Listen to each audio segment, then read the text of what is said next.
Today we're diving into the biggest family feud in American history, the Civil War, a drama filled with slavery, heroes, and battles, with Fort Sumter being the spark that lit the powder keg.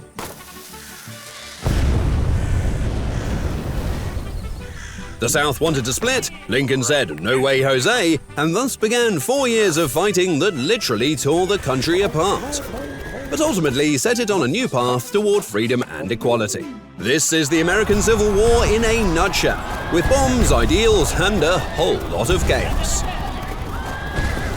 In 1861, the United States decided that a simple family drama was too boring and went for a full breakup. Tensions over slavery were already sky high, especially since the South had a business model that practically ran on free labor, just like modern sports brands and phone manufacturers, that sort of thing. But the North had been eyeing the South for a while, and something had to change. Abraham Lincoln took office and voiced the radical idea that people maybe shouldn't live in slavery. This was received in the South as if someone had just taken away their lollipop. South Carolina kicked off the secession and declared, "You know what? Fuck y'all, we're out."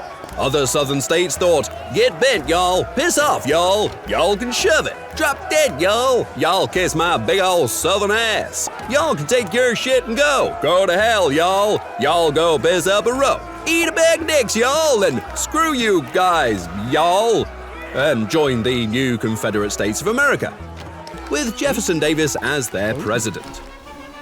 Then came Fort Sumter in April 1861. The Confederacy decided to throw the first punch by firing on the Union fort in Charleston, officially starting the war.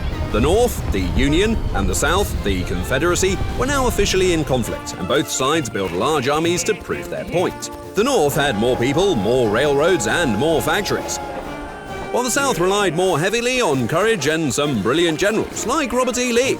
Lee, who had originally wanted to fight for the Union but felt compelled to defend his home state of Virginia. He opposed slavery from a philosophical perspective, whatever that is, yet he supported its legality and held hundreds of slaves.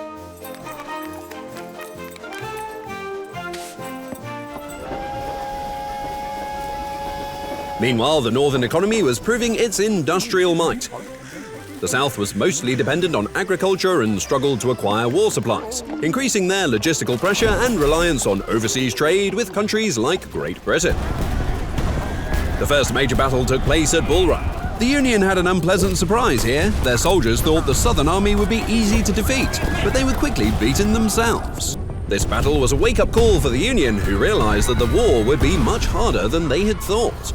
There followed many bloody battles, such as Shiloh and Antietam. The Battle of Antietam in 1862, the bloodiest single-day battle in American history, showed the determination of both sides to keep fighting, even if it meant extreme sacrifices.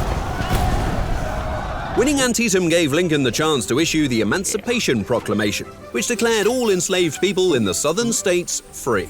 This made the war for the Union not just a fight for unity, but also a fight for moral justice, the first wokies, as you will. At the same time, it discouraged European countries like Great Britain from supporting the Confederacy, giving the Union a significant strategic advantage. Another important factor was control of the Mississippi River. The Union launched an Anaconda Plan. No, I hear what you're thinking, but that wasn't it. It was a plan to surround and exhaust the South by cock-blocking, cutting off their supply of weapons and goods. By capturing control of the Mississippi, the Union split the South in two, making it harder for southern states west of the river to connect with the eastern forces. In 1863, General Grant led the siege of Vicksburg, giving the Union complete control of the Mississippi. This was a massive blow in the nutsack to the South, and left them both economically and strategically castrated. The Battle of Gettysburg in 1863 became one of the war's most crucial battles. General Lee tried to turn the tide of the war with an invasion of the North by attacking Pennsylvania, but his troops were eventually crushed like goobers. Gettysburg became a turning point. From that moment, the South was modestly on the defensive.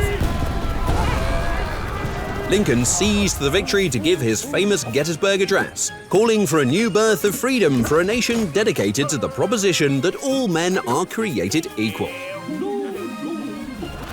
In 1864, Ulysses S. Grant, nicknamed the Butcher, became the Union's commander and adopted a strategy of constant attacks to wear down the Confederacy. He launched the Overland Campaign, sending his armies to relentlessly engage Lee's forces. Grant's approach was simple and ruthless. The Union had more soldiers and resources, so if he just kept attacking the Confederacy, their reserves would eventually run dry. This led to bloody battles, such as the Battle of Wilderness and Spotsylvania. Meanwhile, Union General William Tecumseh Sherman led his famous March to the Sea in 1864. What began in Atlanta turned into a trail of destruction toward the Georgia coast. Sherman's army destroyed railroads, factories, and farmland to fuck over the Southern economy and break its morale. His scorched earth tactics left the South poor as a church mouse and was a final blow to any hopes of the Confederacy making a comeback. By 1865, the South was completely exhausted. Soldiers deserted, supplies were depleted, and the dream of a separate Southern nation quickly faded. After a long and weary chase, Lee's army was surrounded. He was forced to surrender his ass to Grant at Appomattox Court House on April 9, 1865. The surrender was modest and generous. Grant allowed Lee's soldiers to return home without punishment, probably because everyone was too exhausted to keep fighting. Unfortunately, the war ended with a tragedy.